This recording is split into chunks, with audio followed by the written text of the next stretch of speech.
Right, this is Mount Sac head coach, Mr. John Knott.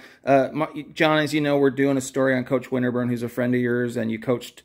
He coached you, and you coached with him. Is that correct? Yeah. And then also, you guys are really good friends. And what would you want people to know? I mean, I know he's won a ton of games, but what's something people might not know about Scott that you'd want them to know?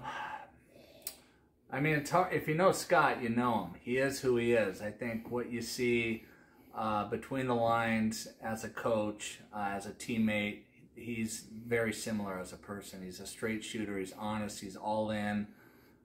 Really likable. I guess maybe dislikable if you're against him, but he's just been an incredible role model for me. Because why? Just doing things the right way? No, I think he's also honest that he's going to call you in an area that you could use some help, and he's going to encourage you in areas that you're doing well. Okay. I think he leads by example, by being prepared, by allowing you to fail. So he's not going to micromanage. He's going to allow you to fail, but he's going to tell you in areas that you can improve on, and he's going to be straight up but come from a great place. I think he's been able to model just to have a 20-plus year of consistency, of success. I would count success to be his relationship with his players, the competitive roster that they're putting together, guys coming back to check in with him and be a part of the alumni.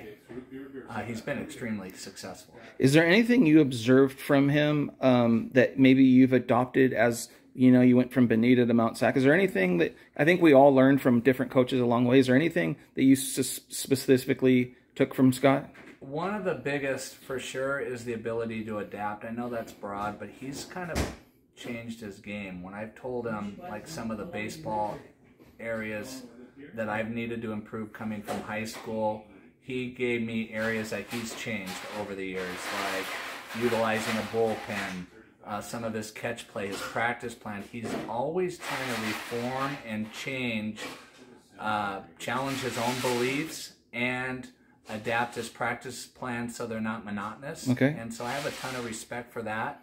I also think that he's willing to hear you out even if he does not agree with what you're saying. And a lot of people say it but then kind of cut you off or redirect your ideas to what they want to say or what he would want you to say. And he hears you out and gives you his opinion.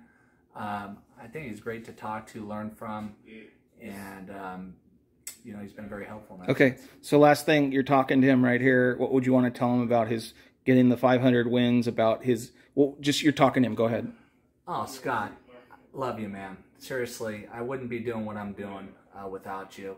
Your impact on me as not just a player, but as a friend, I value you tremendously, and I have a ton of respect for what you've done as a coach, athletic director, as a husband, as a dad. I mean, the fact that his son left Division I Santa Barbara to go play for him that year and follow them that year just says a ton about their relationship.